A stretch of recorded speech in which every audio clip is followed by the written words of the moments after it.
Good evening, all, and welcome to the East King County Asian and Pacific Islander Coalition hosted Bellevue City Council Candidates Forum. My name is Sheldon Narakaki, and I will be the moderator for this evening. This forum is being recorded and will be shared with the campaigns to distribute. And I want to thank our East King County APIC community sponsors, the Indian American Community Services, Chinese Information Service Center, the Japanese American Citizens League, and Eastside for All. These community-based nonprofits are members of the larger Asian and Pacific Islander Coalition of Washington, dedicated to providing a collective voice for our Eastside community. And since we are all nonprofits, we do not fund or endorse any candidates. I want to give a thank you to all the candidates for making the time to speak with us tonight. I understand for some of them, this is their 11th one. For the audience, the City Council is responsible for funding first responders and public safety, making sure we have clean water when we turn on that faucet, our beautiful parks, repaving city streets, determining where and what kind of housing will be built in the city, and working with the community to take care of our most vulnerable residents. For tonight's format, candidates will have 2 long minutes to address perhaps complex policy questions provided earlier by the committee sponsors for about the first hour. We then move to audience questions with a 1-minute response time and conclude with 1-minute closing statements.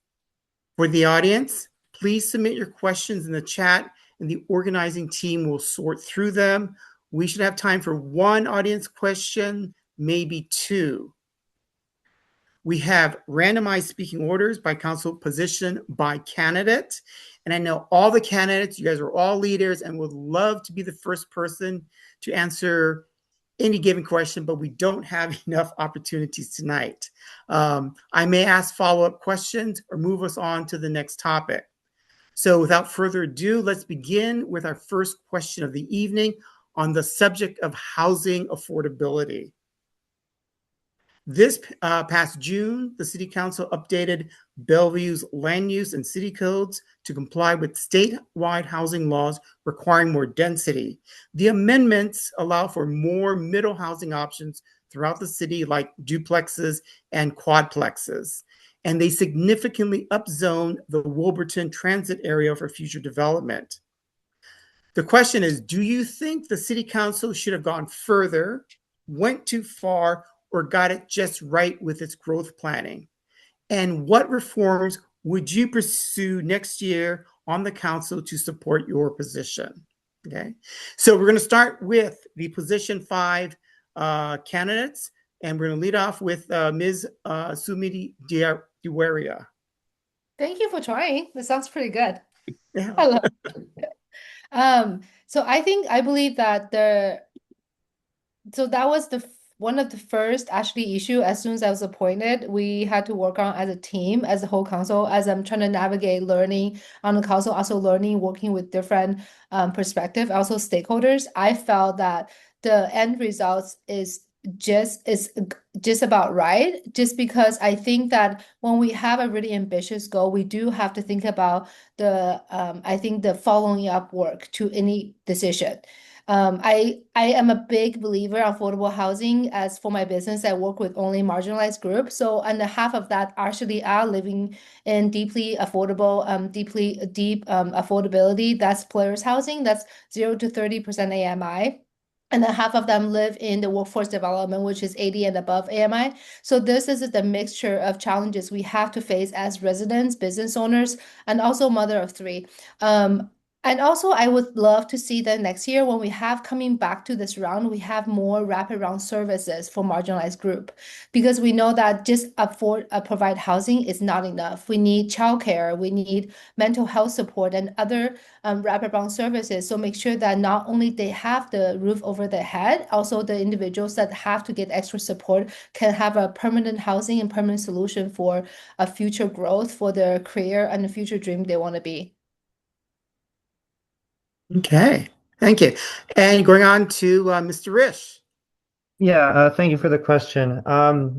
Remembering that our city went a bit beyond what the state mandates told us we needed to, I would definitely take it back to what the state requires, and not go any further than that. I think in terms of Bellevue, a lot of our single family homes would be impacted if we went further. Um, and so definitely in those areas, I would take it back if any development had already happened. However, for communities near like transit, where single family homes aren't the norm, I would definitely want affordable housing in those zones. That's all. You muted, Sheldon. Thank you. Moving on to council position 6, Dr. Robinson. Well, we are 10 years behind in housing development, not just in Bellevue, but across the country. And Bellevue actually has one of the most successful affordable housing programs in the region. And we're just starting to see the results of the work that we've done. We've done tons of incentives. We've created a funding source. We have made really good put policies in, and we're starting to see the results. We've actually doubled our affordable housing stock, and we're going to do much better. Definitely want to see more single family homes in our neighborhoods, want to give more people an opportunity to raise a family in their neighborhood, spend time in their neighborhood, downsize from their home to a smaller home in their neighborhood and stay with their community. And that wasn't going to happen on its own. So the missing middle housing was really important to do. I would have loved to have done it a little slower than we were able to do. The state mandated that we do it within a certain timeline, and I promise you, we were very thoughtful and did our best.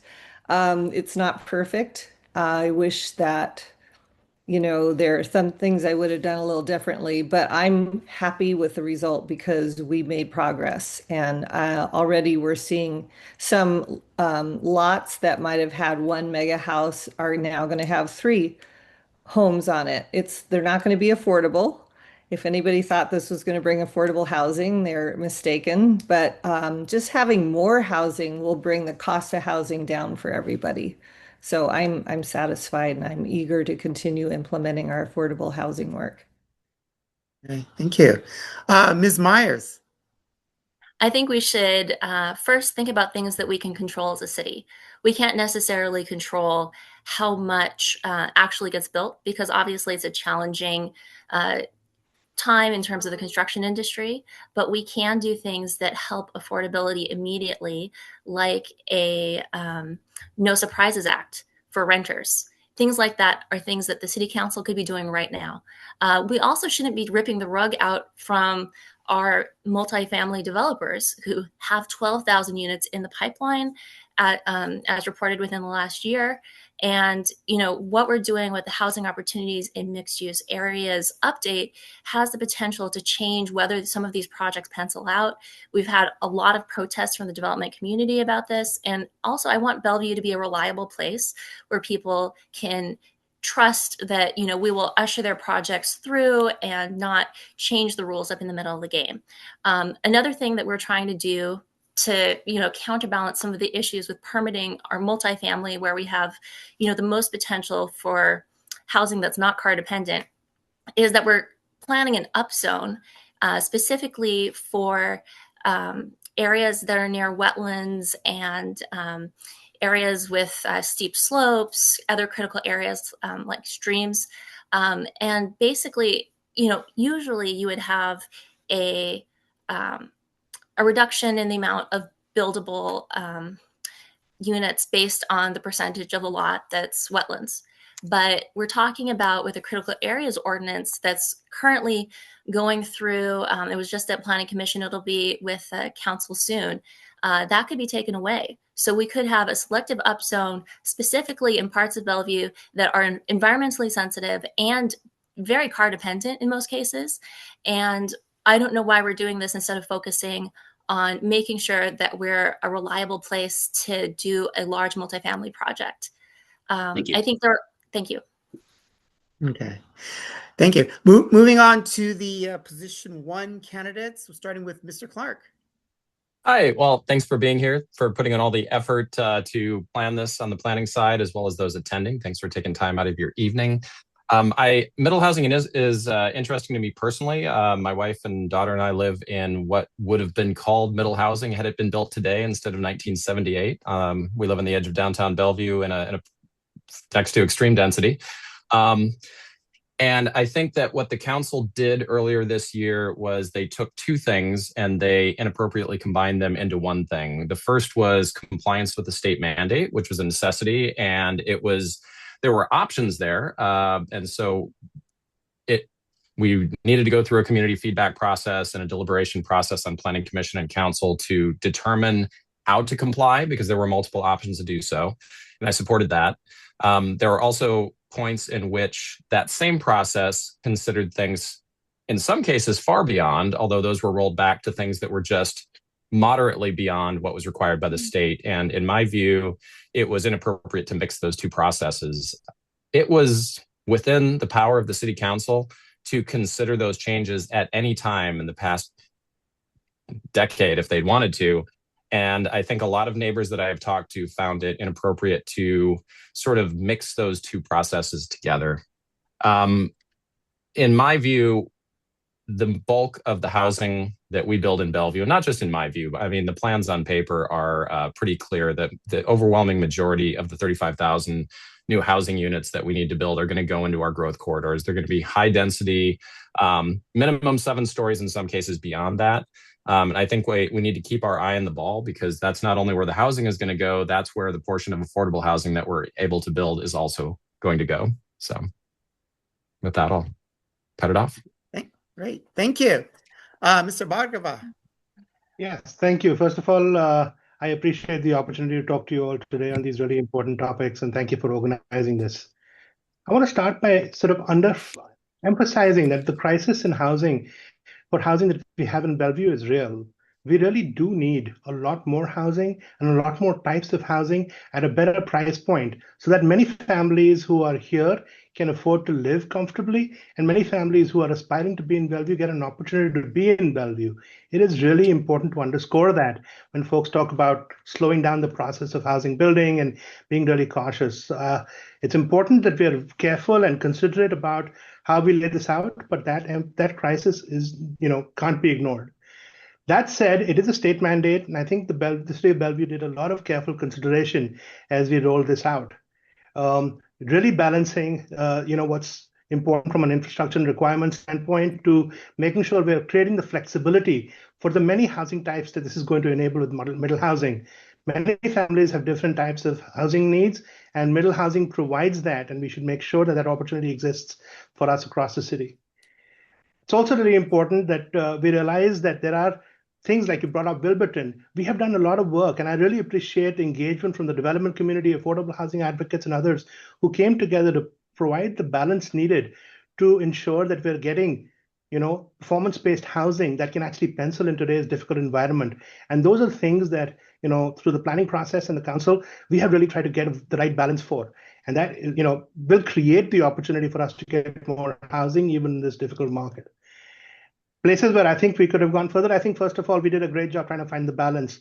But in transit, in places we could have gone, I think it's easy for people to walk 5 minutes and 10 minutes to a transit stop. And we could have had the chance to create a higher density around those transit stations, which we considered. And I would support considering that further. I also think it's really important that when we think about housing near transit, those are the places that we have the infrastructure that exists. The real opportunity to reduce cars on the street, and that comes through important. Okay. Last thing I would say here. We can continue. Oh, okay. Thank you. Yes. Okay. Thank you. Moving on to council position 4 candidates, starting with Ms. Desh. Thank you. Pradnya Desh, former U.S. State Department diplomat, startup tech CEO, and current chairman of the board. So Bellevue is growing really fast, and we're going to need about Board of Bellevue College. Sorry, Bellevue's growing really fast, and we're going to need about 35,000 more homes by 2024. And the median home price in Bellevue right now is $1.5 million, and the average rent is $2,700. And that is pushing out teachers, nurses, senior citizens, and young families. And so that means that the council's middle housing vote was the right step, but it's just a foundation. We need to do more. First, we need to prioritize workforce housing first, prioritize homes that people who work here can actually afford, using public-private partnerships, fee-in-lieu dollars, employer-assisted housing to deliver units near jobs. Second is transit-oriented growth, which means putting the most intensive development by light rail and major bus corridors, and then pair that with safe walk and bike links and then third is faster, more accountable permitting, setting predictable timelines, publishing a permitting dashboard, and tie incentives to clear affordability and community benefit outcomes. Alongside that, of course, we need to plan infrastructure so it fits together at the right time so that the growth works for neighbors. Thank you. Okay, thank you. Moving on to Mr. Newmanhouse. Thank you so much, Councilmember Jared Newhouse. Thank you so much for hosting this event tonight, the important conversations that we've been having all over the city. So thank you.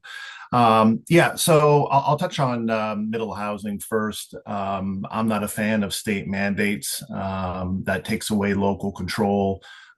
We have been working, as the mayor rightly mentioned, we've been working in a very successful way to create more housing in our city, and we've doubled our affordable housing stock. In general, I think we got the balance just about right when it comes to middle housing.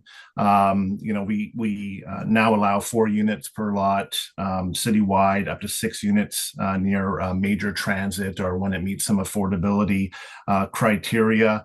It opens the door for some cottage clusters, courtyard apartments, townhomes, ADUs. This really helps the needs of families, seniors, young professionals in our city. It does concern me that there might be more state mandates coming forward. But on this particular one, I think we got more right than we got wrong for sure. But it also did highlight that we need to improve our processes overall. When we see over 300 residents in Somerset who don't feel like they were part of this process, that needs to change, and we need to improve our outreach there. Going forward, we've got a lot of great programs and initiatives. For example, last meeting, we were talking about the multifamily tax exemption. This has been extremely important, and it's been a great tool that a lot of developers have used. We're updating our affordable housing strategy with even more tools, more funding sources, and we're going to see, as mentioned, just an explosion of housing in the Wilburton area. Thank you. Thank you. Thank you. Moving on to the candidates for council position 2, starting with Mr. Lee. Let me unmute. Oh, you are unmuted. Am I? Okay, Yes, thank you're you. good. All right. I already appreciate the API, your group that's organizing this. It's wonderful to see underserved community being so interested in politics, and I appreciate that very much because I'm part of you guys. I've been on the council for 30 years, and I'm the first minority mayor and city council member for the city, so I'm very proud of it. And I am proud to see even more growing, even more so. I know that I appreciate options. I came to this country because I want options. I want choices, and housing is one of them. Housing is just one of many, but it's an important one. We see the community have changed, culture have changed, neighborhood have changed. So we need to provide the appropriate solution, public provisions for those changes. So the only thing I don't like is that I don't like to have the state mandate. One shoe doesn't fit all. When it tells us what we have to do, they really don't know our needs. We do. We are the local community. We can figure it out. So I believe that we have a goal to shoot for. We have to determine that by talking to our neighbors, talking to our community, look at the different geographic information, neighborhood characteristics, and we need to come up with talking to them, then come up with solutions. And that's what we have done. I think Bellevue has been doing that for quite a while, but now the changes are taking place a lot faster, and we have not done enough. So we need to do more. Absolutely, but we're going to do our way. So I believe that we have to look at places we already do. We have the places like TOD. We know where we want to put more. We know there's transportation areas that make sense, and people Wilmington's another opportunity, another reason. And Belred also, it's a new development which gives us a lot of opportunities to make sure that it fits, it works, and it doesn't change the character of the place that we're going to do the work. So I believe that by going forward, we can do more. We can smooth and lower the process the city staff is making. We lower the cost. Once we lower the cost, we can build more homes, build more incentives. We can do more to supply housing for everyone. Thank you. Thank you. And Ms. Breyer. Yes, thank you so much. I want to say thank you to APIC for putting this organization together. And in that spirit, I want to wish everyone a happy Diwali and say Namaste, Mera naam Narim Biryar hai, min Bellevue City Council ke leche naam leri hum. And I also want to say Taja Hao, Wajao Noreen Breyer, and lastly, me llamo Narim Biryar, es un placer estar aquí. With that said, we are addressing the housing crisis right now. 2 elementary schools in Bellevue, Washington were shut down because not enough young families are enrolling kids. We've got 520 listings roughly across the city, and the median cost is about $1.5 million. I mean, this housing crisis we're in right now is very real, like Vishal Bhargava just mentioned. Moreover, 18% of residents, I believe, especially residents of color, are cost burdened with rent right now, according to the recent Human Services document that was released.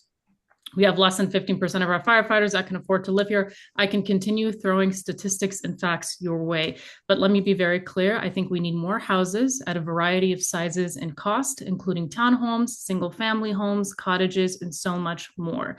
I believe that policies that support the diversity of these configurations is a net positive thing. So I think we did balance neighborhood character with the recent middle housing bill, but I do believe that, like Jared Neuenhaus just mentioned as well, that there could be more outreach with the neighborhoods done in this area so we can have a comprehensive approach to this. I think one area I would actually go further, though, is near transit and leveraging transit-oriented development. I think this is key here because it's a basic supply and demand issue. We need more homes and we need to exasperate the supply that we have so that the demand becomes less and less competitive. So I'll leave my answer there. Thank you so much. Thank you. Moving on to our second question, topic area, human services. For the 2025-26 grant cycle, Bellevue received $36 million in human services funding requests from local organizations and was only able to make about $17 million available. With federal funding expected to decrease, the 27-28 cycle might see that gap grow even wider. So 2-part question, how would you prioritize which human services must be protected, and how would you measure success in human services? Okay, so to start things off, we're going to start with the candidates for council position 1, Mr. Bhargava. Okay, thank you very much. Human services are really at the core of what the city government is meant for. It's meant to serve people, to make sure critical needs are addressed.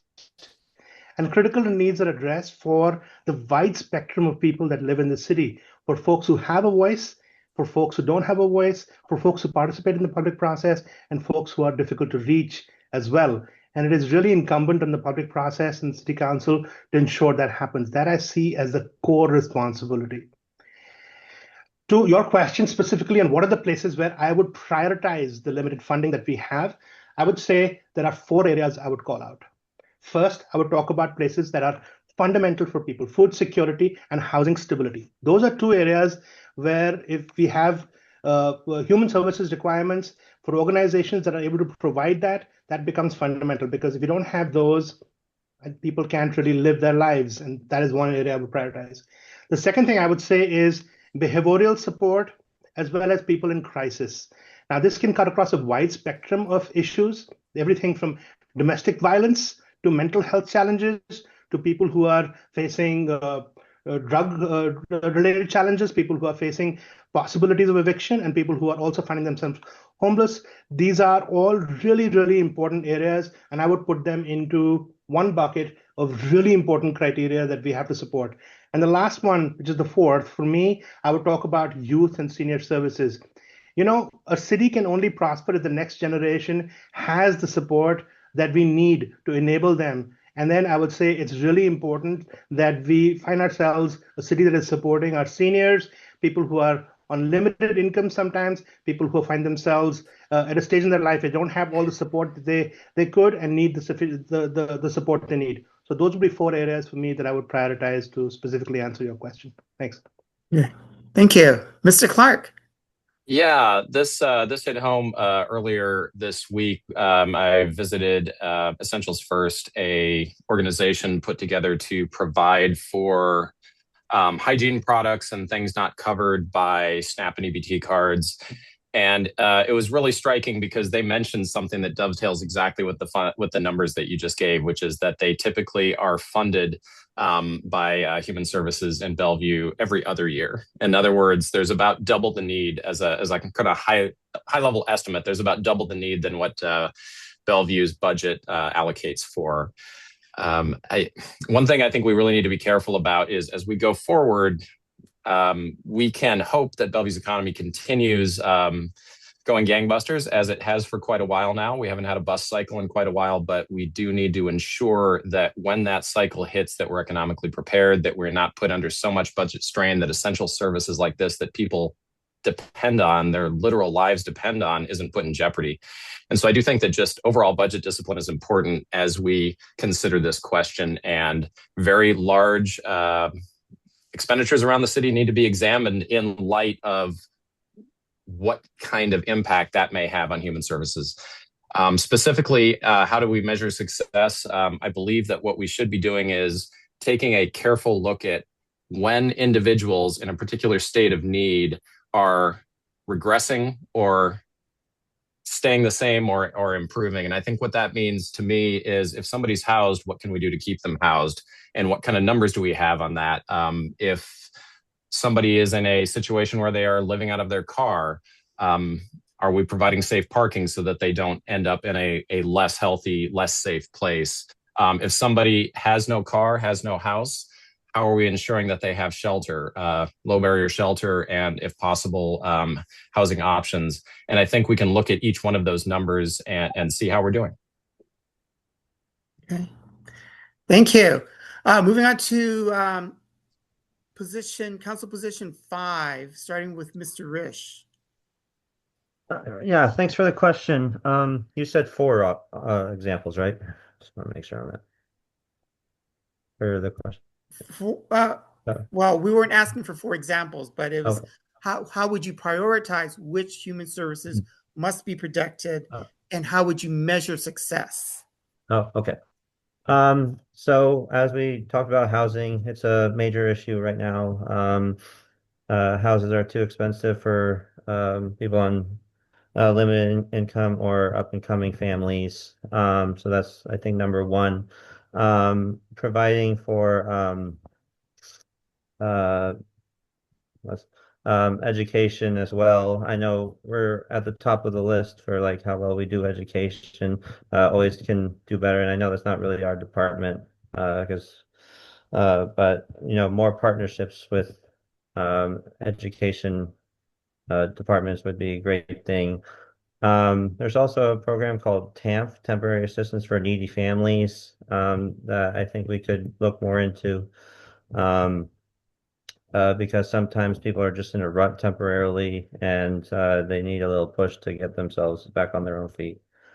And then last, I would say public safety. We need more police. And I know we've all pushed for putting more cameras out there so the people who are reckless driving won't cause harm to our citizens. Thank you. Okay. Ms. Suma Duwaria. Thank you so much for this important question. So I don't know, some of you know that I actually personally have living experience and I work with people who has living experience every single day.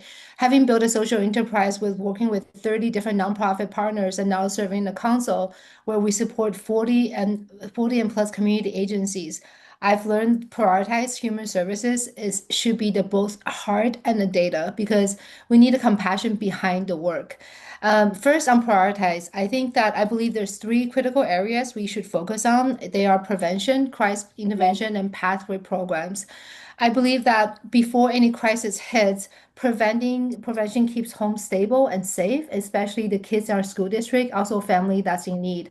And intervention really provides the immediate safety net that so we can make sure that no child will ever live in their car even one night because that creates trauma that's going to be generational past and the pathway program that's really important to create sustainable access from poverty.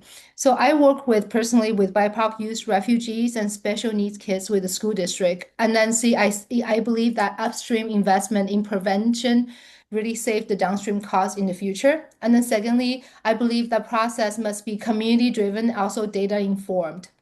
Starting with comprehensive needs, assess the engagement of our AIPI community and other vulnerable group directly is where we have to meet a community where they are in their languages, in their spaces, and also our 40 and more, my majority foreign-born population in the region has a really unique challenges our survey sometimes alone does not address. So we have to meet the community where they are.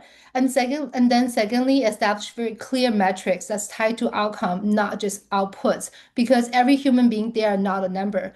We want long-lasting impact that's going to be changing their perspective in life and giving them hope that it's not about how many people we are serving, but about how many have achieved housing stability. Okay, thank you. Thank you. So we're going to move on to the candidates for position 6, starting with Ms. Myers.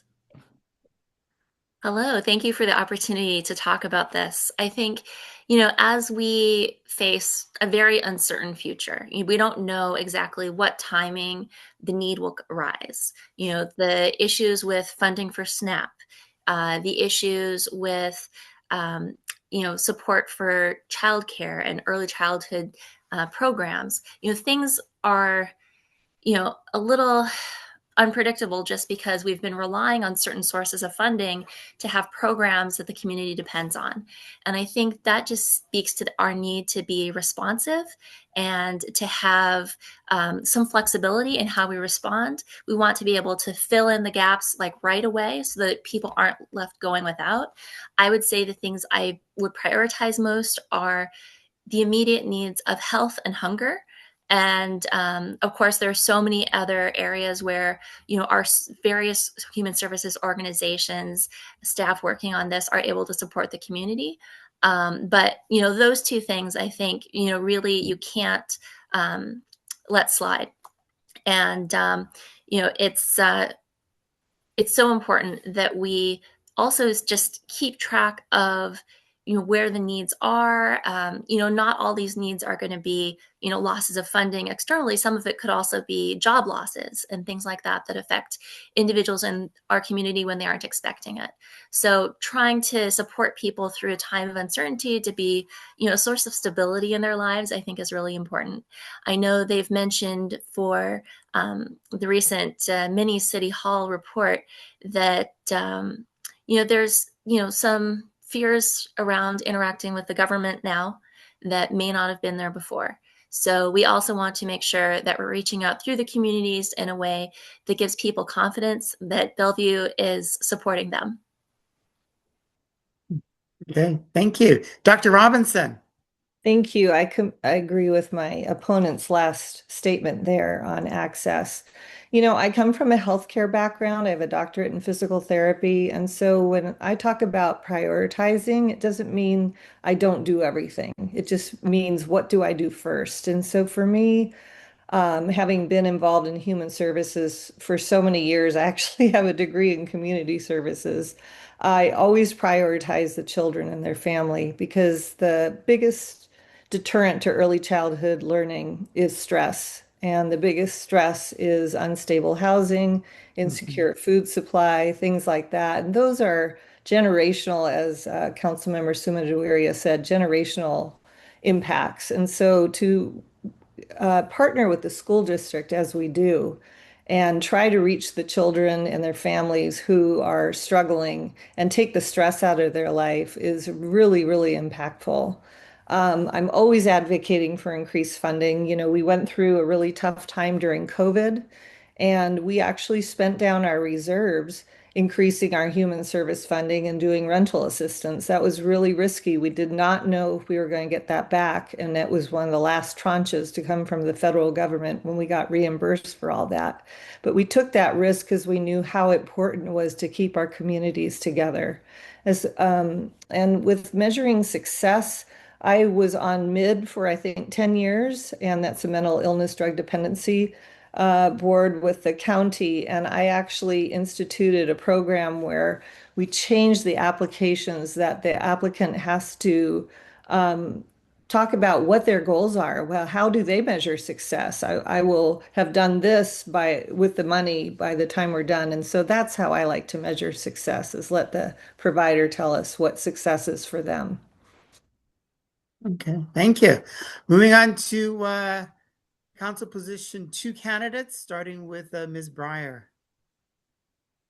Yes, I believe that the two most fundamental issues here is housing security and food security. These two basic needs must be addressed when we're talking about prioritization. I think our framing also here is going to be important. The data shows that proactive investment in preventing homelessness at the inception is the most cost-effective approach.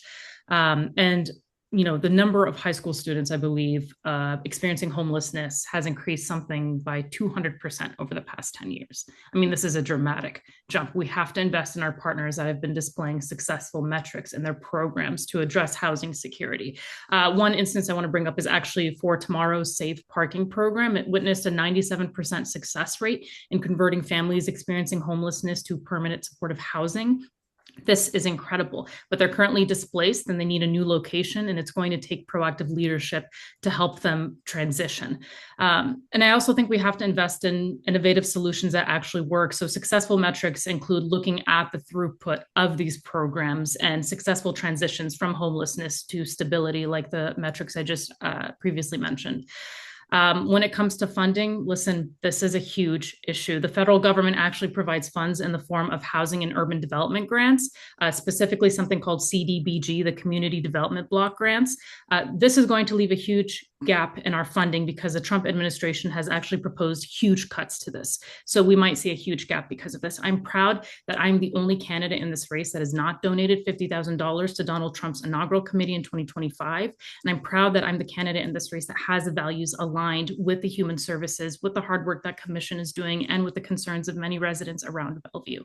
Thank you so much. Okay, thank you. Mr. Lee. Do you allow me to respond to my opponent's statement, accusation first? Yes. Yes or no? Yes? Yes. Yes. Okay. My opponent misrepresented the money I gave to the presidential inauguration committee. It's nothing to do with donation to a candidate. So it's just the effort to build relationship so that we can have federal government to help us. Our opponent mentioned that we depend on funding from all the partnerships we have, and federal government is a big partner. I've been working very hard in my tenure on the council, building relationship, no matter whether they are Republican or Democrats or whoever they are, regardless of partisanship. And we've been doing it successfully. As you see, let me just continue now. I can respond to your housing question, to your human service question. It's related to what I'm saying. Okay, so as you pointed out, we are so short of money compared to the request. We have a tremendous gap. So we have to work very hard, and we have to do everything we can possibly. So we need to pick the priorities. I would say, first of all, to start with children and families, because the children is what we prevent. They are having problems when they grow up. They have an environment that they can be safe, they can grow up as a productive citizens. So family first, especially in the cases of Bellevue. We've been working with ARCH, the Regional Council of coalition, for all the cities on the east side. How do we help the families, the mothers that are due to unfortunate circumstances, they are now in problem. So we help them, and we continue to do so. But it's always not enough. So we're working as partners. That's most important. With us starting out, with communities, cities around us, we have to work with the state, with the King County, with partnerships, private partners as well. They all have to chip in and help us. And it's not never-ending thing. So what I'm trying to say is there are many solutions we can use. We have to set priorities. And the proof of pudding is when they actually make a difference. So that's easy to say, but devil is in the detail. If we can talk, and also the road to hell is paved with good intentions. We got to do it. I've proven in my 30 years on the council that we're making progress. Slow, but we have to keep moving forward. Thank you. Okay. And finally, the candidates for position 4, starting with Mr. Neuenhuis. Thank you so much. Important question. I think the way we go about human services at the City of Bellevue says a lot about our values. First, part of the question about prioritizing human services, I think first and foremost, the important work that staff does to reach out to the community and reach out to our very strong nonprofit partners to understand what the current strongest needs are. It's important that we do that because those shift year over year.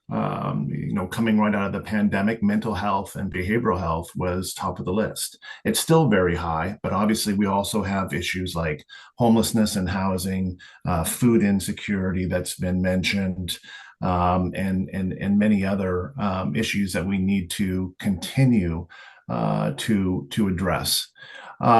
In terms of measuring success, I think there's a kind of a multi-pronged approach. I mean, first and foremost, we want to hear from the clients that are being served and their experience working with those partners that we deploy the funds to at the city. We need to understand that they're getting the services that they signed up for or asked for or need. And we want to make sure they're doing it in the right way. In a culturally sensitive and efficient manner as well. And then, as the mayor alluded to as well, we need to ensure that we're holding those partners accountable as well.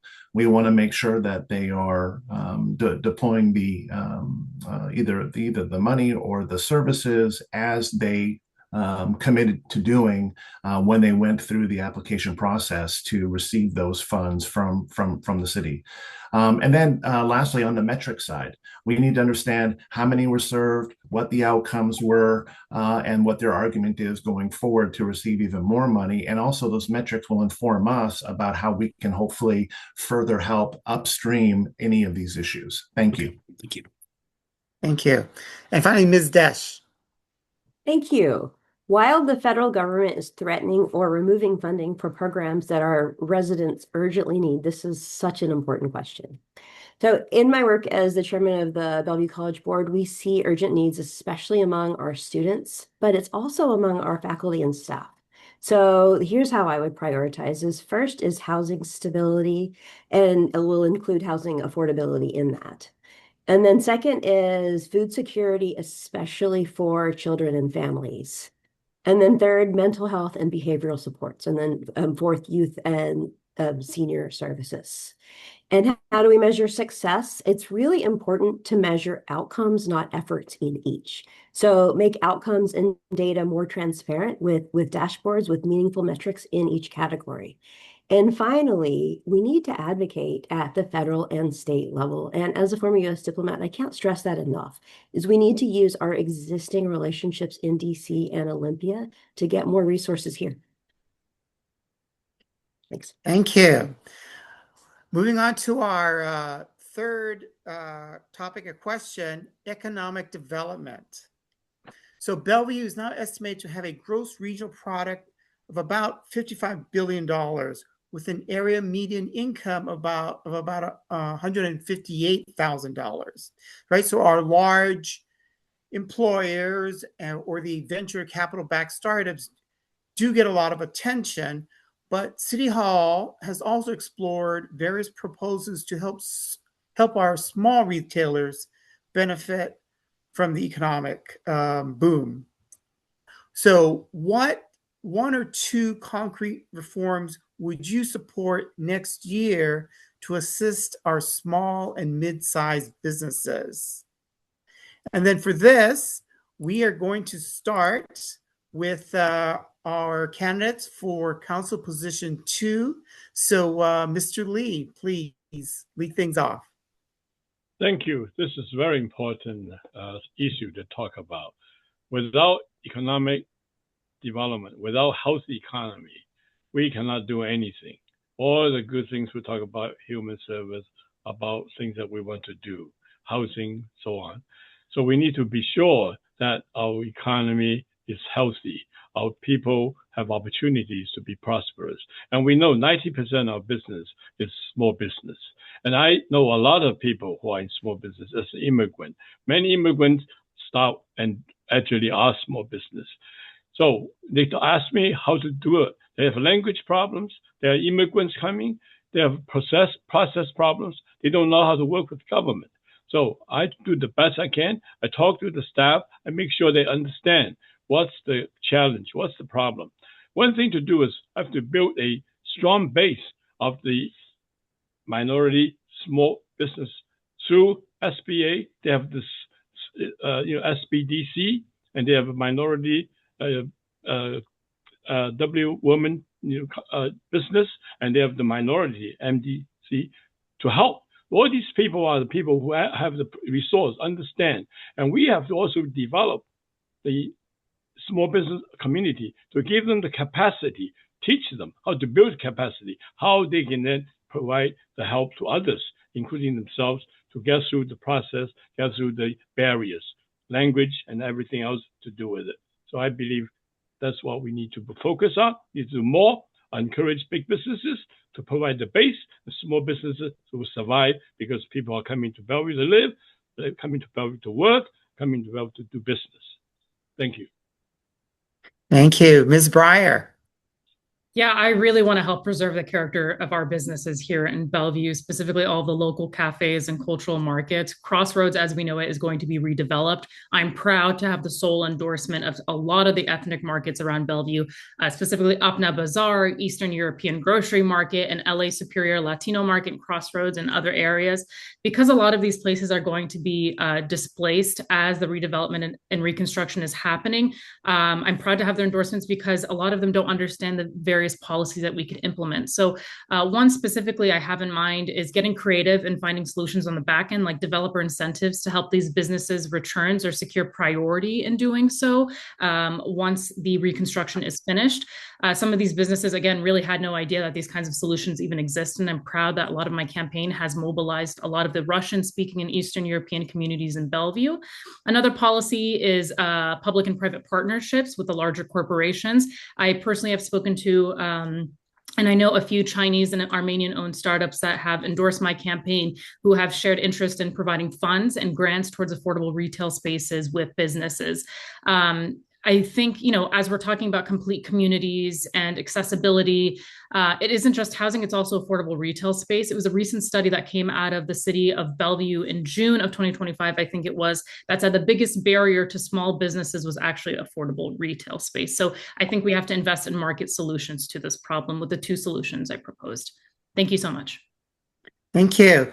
Moving on to the candidates for council position 1. And let's start with Mr. Clark. Hey, great question. As a small business owner myself, it hits pretty close to home. I've also been endorsed by the Ethnic Chamber Coalition, a group of smaller chambers representing small businesses owned by people of color in the entire area. I think the 2 things that we need to focus on are, and I'll go with 3 if I have time, but the 2 areas I think we need to focus on are the cost of maintaining space for these businesses, as well as the delays in permitting and inspection. And if I don't get a chance to detail it, I'd also mention workforce housing as a third item as well. The issue on unaffordability that we've been talking about with respect to housing hits businesses even more so because we have fewer programs in place to assist businesses in being able to afford a very unaffordable real estate market. And so we need to make more of the programs that we already have working for affordable housing address our small and medium-sized businesses that are struggling to stay in Bellevue. This is not just a sort of a support system for businesses that that we may or may not know personally. This is a lot of businesses that I'm talking about here are things that directly affect all of our quality of life all throughout the city. I think something that we've thrown out a number of times is we don't have to want to drive. We really want to avoid having to drive to Covington or Black Diamond or someplace miles and miles away just to get windshields fixed, just to get basic products for our kids' crafts that they need to make for school. So I think it's really important that we recognize the ways in which we can keep these businesses from being displaced, as well as provide more opportunities. And then permitting and inspection is a big deal for smaller businesses. Any kind of bureaucratic overhead hits smaller businesses with lower personnel counts far more than it does larger businesses. Thank you. Thank you. Mr. Bhargava. Yeah, thank you. I think economic development is at the heart of Bellevue's success over the years. Whether it's ability to retain and foster small business growth, or whether it's creating the quality of life and the stickiness for large businesses, it is a really, really critical aspect of what we do. And we need to continue doing the good work that we've done over the last few years. Specifically to answer your question for small businesses, I would start with talking about the good work that we're doing to provide technical assistance to our program, to some of our small businesses. The Innovation Exchange is a really great area to try and bring technology in. But I do agree, one policy to double down is to simplify the permitting and reduce the barrier of entries for small businesses to operate in Bellevue. We also need to make sure that these processes are culturally responsive and are available for all small businesses that actually need language support or other technical assistance for them to go through these processes and bureaucracy doesn't come in the way. The second thing I think is really important is as growth continues, and we are really lucky to have the growth that we have in Bellevue, that we're able to prevent the displacement we're seeing. But when displacement does occur, that we're able to establish those businesses in another location. And Bellevue has programs and policies in place to do that, and there is some success. But we want to double down. I would really double down on that. And I would think about partnerships with the development community, whether it's incubation space, which is something that we haven't tested enough in Bellevue, that I would push for, that allows for small business growth, shared spaces, partnership with developers to bring low-cost square footage available for businesses to grow. Even think about tax exemptions potentially for businesses that are driving a living wage in our city. That's really important. That can help foster and reduce the operating costs. So it's reducing the barriers to entry, making sure that the support and prevention of displacement, and then reducing the operating cost over time. And the last thing I'll finish with is tying economic development to affordability is really important. It's only when we attract and retain jobs, large and small, that we can allow housing costs to keep pace and make sure families have the support they need. Thank you. Okay, thank you.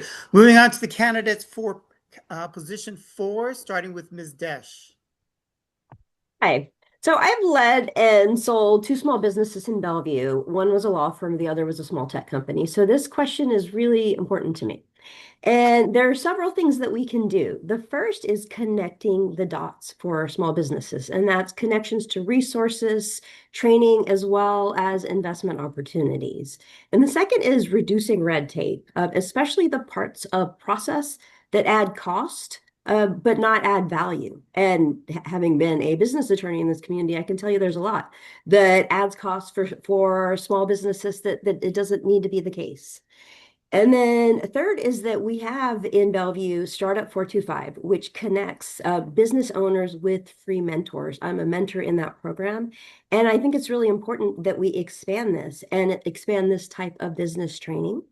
And then fourth, I would say that connecting small companies to growth opportunities, such as pilot opportunities, such as what we're doing on Bellevue College campus, in which we're connecting companies with places to try out their new products as well as their new processes. And I just want to conclude really by saying that the tech layoffs that have hit our community really hard have been very challenging for employment, but I actually see that supporting small businesses and entrepreneurship within our city is a real solution to continue the economic growth in our city. Thanks. Thank you. Mr. Neuenhaus. Thank you so much. An important question. And I'm just honored to be endorsed by so many different business organizations because of the value that I bring around this, such as the Eastside Business Alliance, Washington Retail Association, the Ethnic Chamber of Commerce, the Seattle Chinese American Chamber of Commerce, and others. This is an important issue. As Vishal rightly points out, a lot of our success has been due to our wonderful economic engine in Bellevue, and it's timely because right now we're updating our overall economic development plan, and there's a strong push to be a little bit more diverse and balanced. Not just the large capital-backed startups or large employers, as you mentioned there, but to really put a strong emphasis on supporting our small to mid-sized businesses. And there's a lot of different ways that we go about doing that. I think first and foremost, it's really important that we maintain and even enhance our through our cultural and economic development office is navigation. This is extremely important to help them get through the permitting process, to navigate how the city works and how to operate within our city. Displacement has been mentioned before. We need to do more. It's been something that we've talked about actively as a council to put further incentives, and in some cases, some of those are in place to incentivize developers or property owners to make space for small businesses. As Paul rightly pointed out, you don't want to have to drive to Renton or Tukwila in order to do your basic weekend to-do list. You want to be able to do that in Bellevue. So we need to really support them, because if our small businesses are strong and healthy and thriving, the rest of the economy will certainly be in a very strong position. At the same time, you need to ensure that the larger companies feel at home as well, because so many of those small companies support those larger companies with amenities and other things. So thank you very much. Thank you. Thank you. Moving on to the position 6 candidates, starting with Dr. Robinson. So I appreciate what everybody else has already said. I'll say the best thing for your city is small business, and the best thing for a small business is a large customer base. So it's really important for us to continue focusing on the things to attract people to our city, and public safety is one of those things. We have a really strong, as Pranya said, the 425 Startup 425 program. With a specific program, we hired a company from Seattle that would help us support our women and minority businesses. So I will definitely advocate to continue funding that program because it's really been helpful. I had my own business for 20 years and I didn't have any support. I never was able to get a business loan. I had to do it all on my own. And so I'm lucky I succeeded, but it makes it really hard. So I'm very into supporting small businesses like mine and others. And I'm excited about the possibility of doing affordable pop-up space. So if we have a building that maybe only has a year lifetime before it gets redeveloped, why don't we go in there if it's empty and allow businesses to set up and do some pop-up business there and see if they can make enough money to move to the next level. That's what I want to see, is businesses advancing and staying in our city. Okay, thank you. Ms. Myers. I think the city already does some work through land use decisions to establish a baseline amount of commercial space that's available to these small businesses. I agree that it's absolutely essential that we have space for a diverse array of small businesses that make the city more interesting than just offices and houses. And you want to be able to meet your friends somewhere. You want to have all of the resources and shopping close to you. And one of the things that's really sad about the current economic conditions is that you do see a lot of empty spaces. And I know in some cases it's hard for them to go back and make these available at a lower rent, even when the market might indicate that that is a good choice. And I think, as we are looking at the HOMA decisions, we could take this HOMA as an opportunity, not just to scale back the amount of active uses we expect, these commercial spaces at the ground level, in order to make more of these projects pencil in order to achieve housing. But we could say that if you agree that, you will be open to the possibility of renting to a small business at a slightly lower cost, that you would perhaps then have a slightly lower amount of active space that you need to build. It could scale depending on how much of a reduction in that rent you charge to the small business is possible. I'm sorry, this is a very complicated thing to explain, but I really do think we could see, somewhat reduced constructed active use space, but like actually filled active use space where there are businesses there, and these businesses are thriving and providing, the important like street fronts and pedestrian experience in the city that really makes a city vibrant and wonderful to live in. Thank you. Thank you. And finally, the candidates for position 5, starting with Ms. Sumaduaria. Thank you. This is something really close to my heart. I mean, as somebody who actually have a small business right now on the street level in downtown, that, when I built it, I had the firsthand experience our small business have to challenge every day. And, more important, I know that, small business is the pillar of our economy. They are the voices and the vibrancy and relationship connector of our region. So when I started my business, keeping in mind I had my MBA and undergrad, but the permitting and licensing process was so hard, right? And then the pipeline that my next door neighbor, now 8 years into the business, she's experienced right now is so much better than before, because our city is investing in so many different tools trying to help.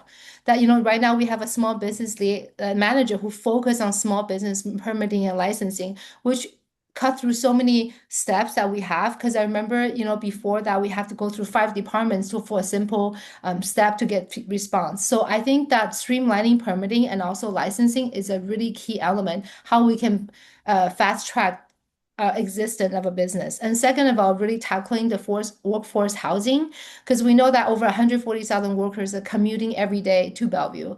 And this is not just economic problem, it is breaking our community connections. So these are the employees who wouldn't be able to coach their kids here where they are, volunteer at the school. And also these are the kids, these are the individuals that could be spending more time building a community here where they are. Most of my staff, they live really far. So when they spend 2 hours driving to come to Bellevue as a small business owner, my employees, they are tired. So that prevents them create the first class hospitality they could be if they live closer. And then lastly, I would love to advocate about access to capital and contracts, because I believe there is a fair support that we have to have, make it language accessibly, and also make it culturally accessible as well, because different culture we see support differently. So what we need are very different as well. Thank you. And finally, Mr. Risch. Yeah, thanks. I don't have a whole lot to add to what people have already said. Permitting seems to be a big thing that we need to look at, while still maintaining that things are safe where we build. A short story is I grew up going to a shoe store in Crossroads that ended up closing because people were robbing the store on a weekly basis, and so security couldn't get there in time because the people would know when to leave. So that was kind of a sad thing to hear after it closed. So probably security among small and medium-sized businesses would be beneficial as well. Okay, thank you. Okay, it's about 7:04, 7:05. So we're just going to move on to the audience questions. We'll have time for one audience question before closing statements. You will have 1 minute to respond. And the winning audience question has a public safety theme. So During this campaign, you all, the candidates, have spoken about various ideas regarding public safety, traffic calming, community policing, or crisis response teams. As a council member, where would you direct your focus to improve community safety? Okay. So for this audience question, we're going to start with the candidates for position 6, and we'll start with Ms. Myers. I just want to say I appreciate Jared Neuenhouse's work on the public safety on our link transit and partnerships, because I think, when we hear about, kidnapping attempts or, people being injured, it really threatens our uptake of public transit usage. And it's so important, especially as we're ramping up our service, we're hopefully getting more people comfortable with the idea of using the link, using the buses to connect to the link, that we make sure that is very supported, very safe, that we get up to full ridership while providing the support we need to maintain safety there. Okay. Thank you. Dr. Robinson. Would you mind asking the question again? Sure, no problem. So during this campaign, you all as candidates have spoken about various ideas regarding public safety, right? Traffic calming, community policing, crisis response teams, and so on. So as a council member, where would you direct your focus to improve community safety? That's a really hard question, to be honest with you. And I will say, the bottom line, it has to be fair. It has to be fair to the victims, it has to be fair to the people you're protecting, and it has to be fair to the people committing the crime, believe it or not.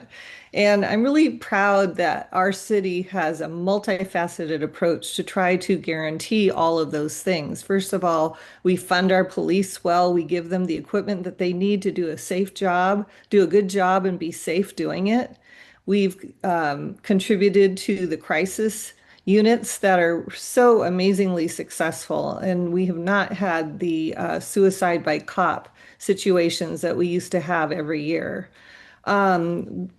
When it was COVID and we had our focus on Black Lives Matter, we did a review of force with our police just to make sure that everything we were doing was the best it could be. And as a result of that, we now have our police officers using judo techniques instead of kneeling on necks, which is incredible. And it's an example for the rest of the country. So continued funding for all those things. Also, sorry, we just opened our community court, which is I'm really excited about as well. Okay, thank you. Okay, moving on to the candidates for position 4, starting with Mr. Neuenhouse. Thank you so much. Appreciate the question. And as the only candidate that's been endorsed by multiple law enforcement agencies, I feel like I can speak to this. I mean, first of all, we have an outstanding police department that meets the highest criteria and accreditation by CALEA, which is a national organization, which only 6% of all police agencies in the country actually meet this standard, and they meet that standard right now. In terms of improving community safety, the things that I've done, and I think that's important to acknowledge that what I've done is creating the light rail transit unit. It's going to keep people safe when they're riding light rail through our city. It's also putting more teeth into minimum sentencing for folks that like to come into to Bellevue to commit retail theft.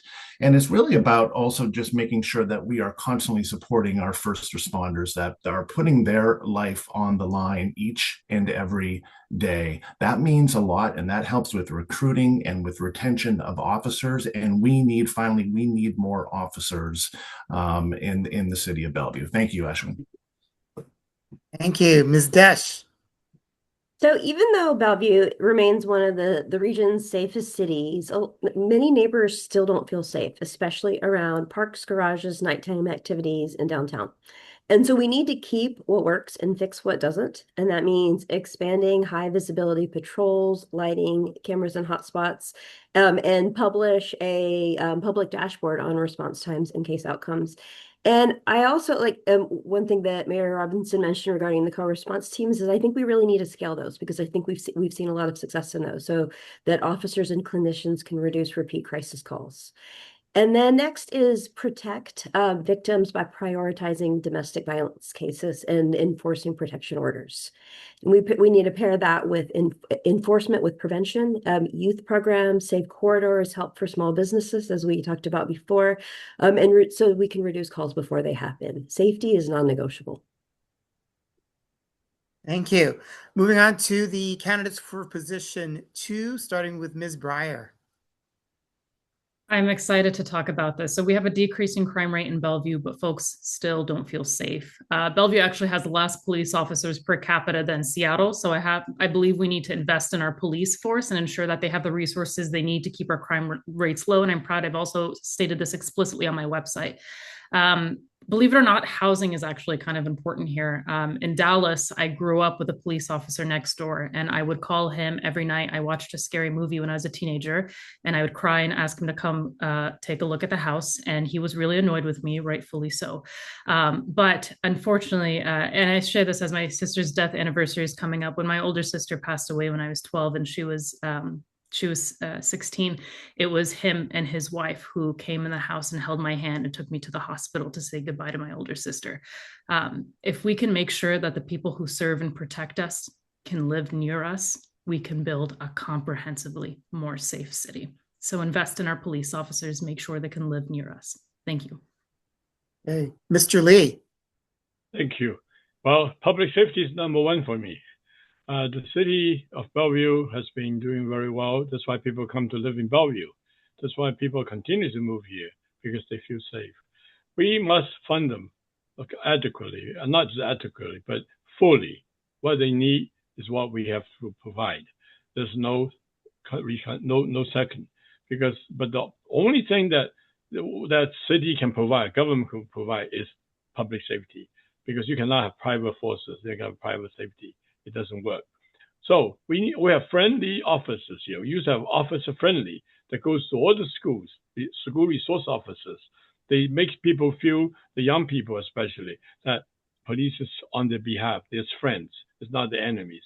So people see them, they feel safe. And they treat us very well. They don't go out and intrude people's privacy and whatnot. They are very reasonable.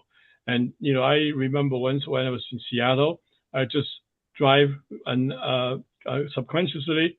Well, anyway, I'm trying to say is police officers number one. We got to give them everything they need. We want to be sure they're doing well. We want to see there's all the factors that affect public safety. We got to work with our partners, state and everything, law, everything. We got to make it so that they can work efficiently, effectively.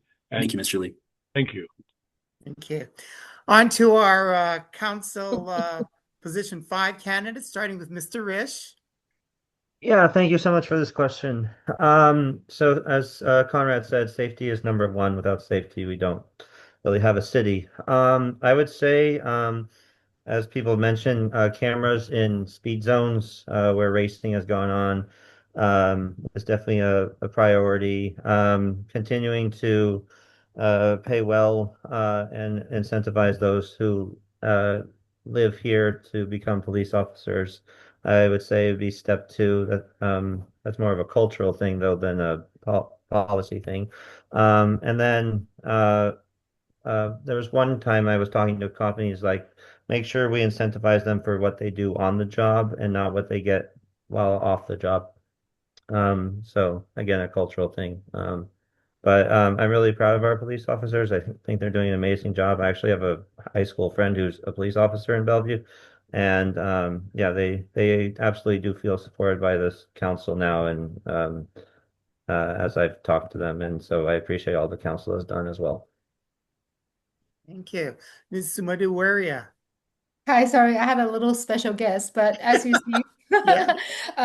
So as a single mom with 3 young children, also I'm also caregiver for my elderly parents whose English is really their second language. Public safety is every day. That's something I have to worry about. And also really it keeps me really focused on this council because it's not just a number or somebody that far from us. It's us. It's all of us, everyone in this room who's a parent, who's a daughter, who's, having somebody love in our community. And then people really matters. My biggest approach about public safety is make sure that not only we solve the crisis resolution to help with people who in need, but also having the wraparound services to give them a step to help. One example I would love to give is, my cafe during COVID, we actually have a few individuals that's going through homelessness that would just live right next to stairs because it's really warm in the wintertime, which is really harsh outside. What I learned from that experience is when we have the right type of support, we can ask for help. Okay, and finally, the candidates for position 1, starting with Mr. Bhargava. Yeah, thank you. Public safety is really important. Bellevue is one of the safest cities that we have in the region. Crime is down 20% year on year, but it's important that the perception of safety is also maintained. One thing as a father of 2 in the public schools in Bellevue, kids who walk to school, to their bus stops, unfortunately not walking to school right now, but really important to ensure that we have multimodal safety, walking and biking safety for our kids. 60% of these, accidents happen on intersections. So it's really important that we're prioritizing our investments in safe routes to school, access to transit, and especially on intersections, we are prioritizing safety for pedestrians and bikes, as well as making sure we have efficient use. But that's a really important aspect of safety that's important to many, many parents like myself. The other thing is, I do agree, support for our police and first responders. I was endorsed by the firefighters, and I had many conversations with them. I think we need to continue. I know we need to continue the investments we're making in our police and our first responders, but I also know that we need to make sure that we're providing the compassionate enforcement that we have in Bellevue, that we're proud of, that we're able to address things like homelessness, mental health support with the compassionate approach that we apply. And the last thing, I completely agree with the mayor that a balanced approach is important, and that is something that I firmly believe in too. Thank you. Okay, and finally, Mr. Clark. Yeah, I was proud to be endorsed by the Police Officers Union for a second time. They specifically mentioned in their endorsement letter my commitment to community policing. And I think it's really important to point out, because we can't praise our Bellevue police officers enough, that in a chamber poll this year, Chamber of Commerce poll this year, they achieved a 90% a 90% favorability rating. The Bellevue, the residents and businesses of Bellevue trust Bellevue Police, and they recognize their high level of professionalism.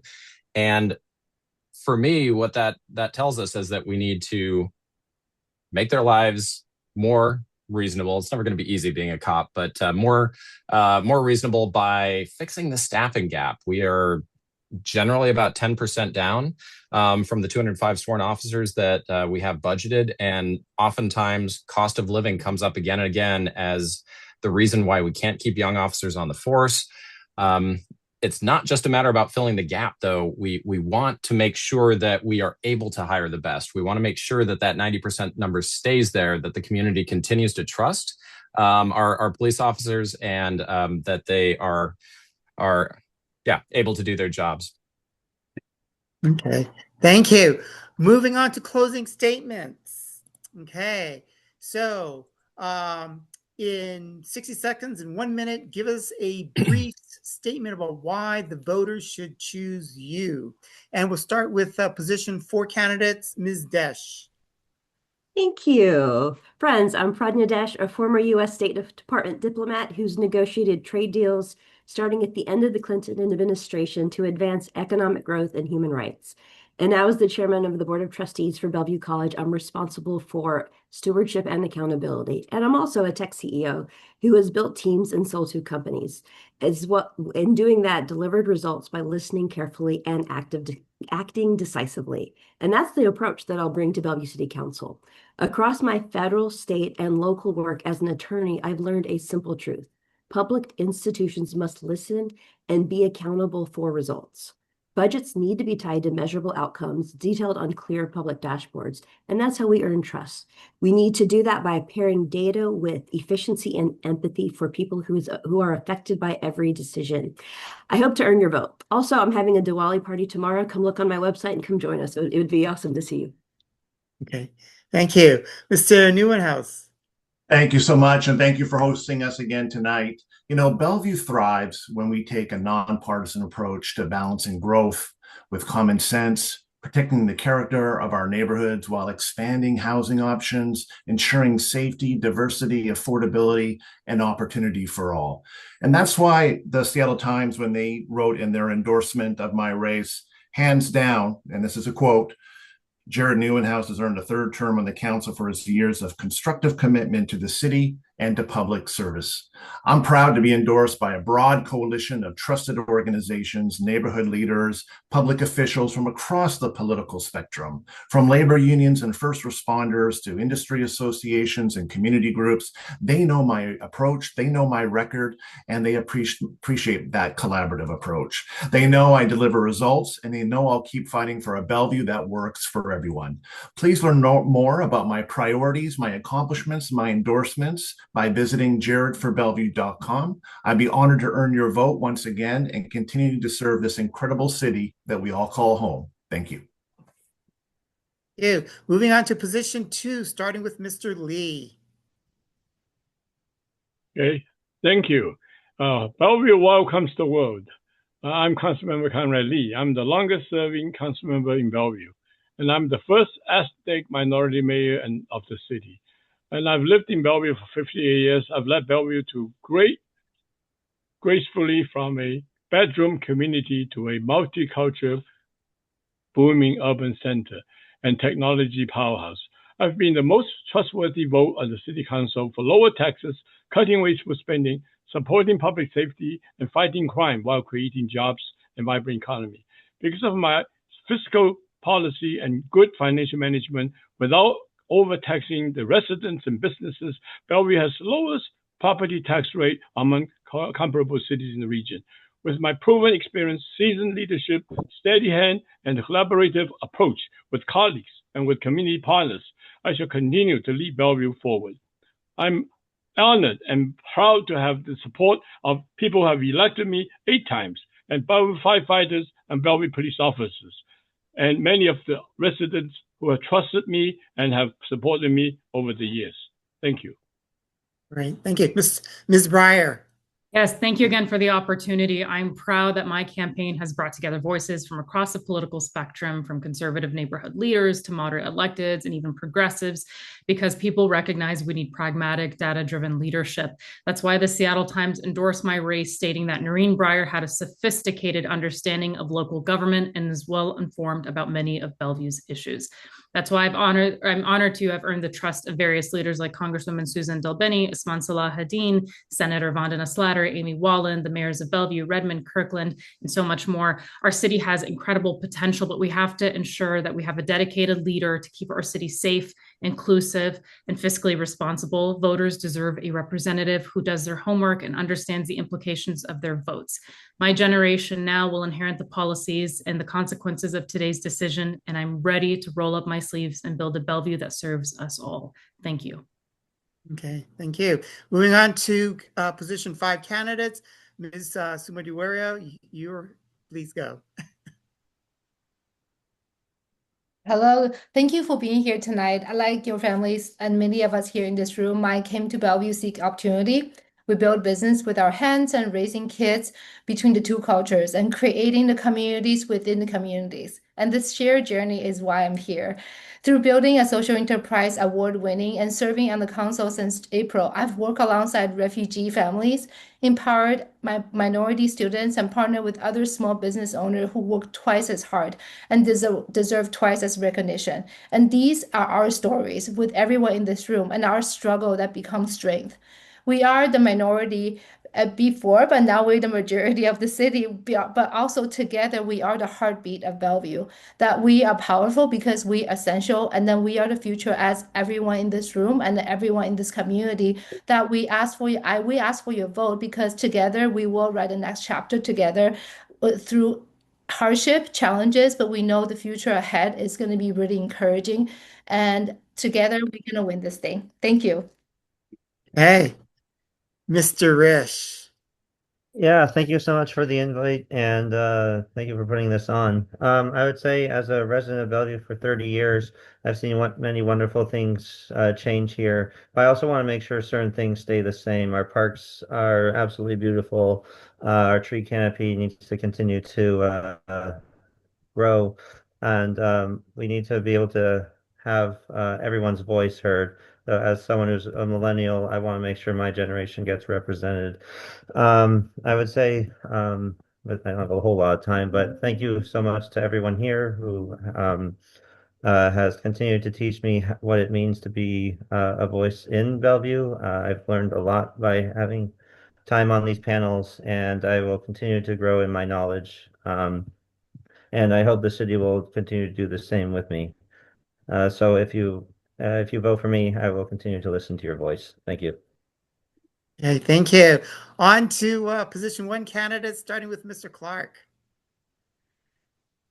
Yes, thanks again for logging on tonight, everyone. I was earlier in this year proud to be endorsed by the Seattle Times. They highlighted my extensive knowledge of the city and my commitment to constituents.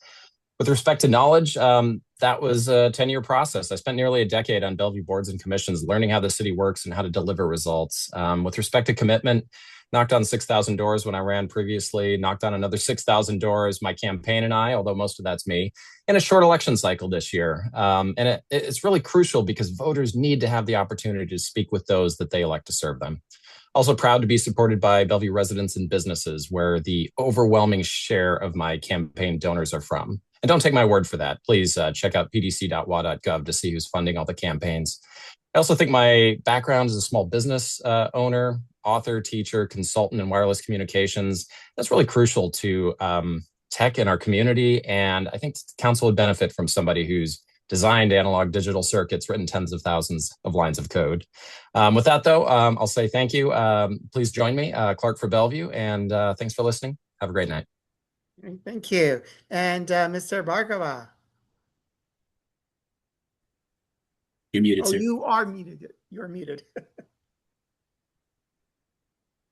Let me unmute. Can you hear me now? Yes. Yes. Okay, thank you very much, first of all, for an opportunity to be here and speak to you and for logging in to listen to us tonight. My vision for Bellevue is a city that leads with innovation, prioritizes affordability and safety, and continues to deliver a strong local economy that delivers for everyone. I believe in thoughtful, data-driven decision-making and being driven by that and not political ideology as we try to move Bellevue together forward. I'm a collaborator. I bring people together to solve difficult challenges. I have a lot of people supporting this campaign, but I'm really going to call out the honor that I have of being endorsed by every single one of my peers on the council, because they've seen me do the work and trust me to put in the effort to try and get collaborative solutions that will help Bellevue move together. When we work together, we move much forward, much faster. My goal is to help Bellevue stay vibrant, connected, safe, and inclusive. And I humbly ask for your vote. Thank you. Thank you. And finally, closing things out, the candidates for position 6, Dr. Robinson, please. Well, in the 12 years that I've been on the council, we've become one of the most diverse cities of its size in the country, with over 100 languages spoken here and 40% of our residents born outside of the country. Yet we have this incredible sense of belonging. While during these 12 years, I've celebrated AAPI Art Month and appreciation. I've marched in Hate Has No Home Here campaigns. I've celebrated Diwali, Indian Independence Day, Lunar New Year, Korean Independence Day. I've attended Japan Fair and supported the telling of our Japanese American history. And I truly embrace our city's diversity, and I do see it as a strength, and I'm eager to continue serving this diverse culture that I love so much. Thank you. Ms. Myers. Thank you so much for hosting us tonight. And thank you to all my fellow candidates. I think the way I admire your dedication and your thoughtfulness is just a reflection of the amazing people of Bellevue. It's completely unsurprising that there would be wonderful candidates like you when our community is so strong, so thoughtful, so diverse. And I really hope that as we move forward, we'll bring in the voices of the community more, use those the wisdom and experiences that our community holds to help us solve some of the tough challenges, and make sure that the decisions we make really do reflect the values and priorities of our community. I just want to say I'm so excited for a Bellevue that I see in progress. It's been a wonderful place for me to bring my family, and I know that we can do even more in terms of livability, quality of life, improving the streetscapes, improving our tree canopy. And thank you so much for your service to make this happen, fellow candidates. Okay, thank you. Thank you so much. On behalf of the East King County Asian and Pacific Islander Coalition, we really appreciate, all the candidates spending their evenings with us. I understand this is the last candidates forum of the season for you all. So we're happy to close things out. For the audience members, thank you for being civically engaged and coming here wanting to learn more about the candidates who are going to lead the city.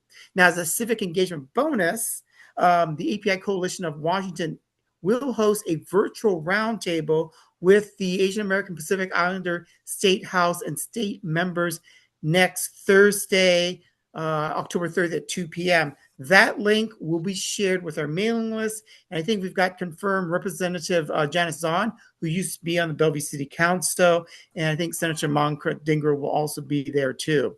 And finally, to close things out, Election Day, November 4th, is only 11 days away and is much closer than you think. The ballots have been mailed out to you. So please make sure your voice is heard. Thank you, everyone. And thank you. Have a wonderful rest of the evening.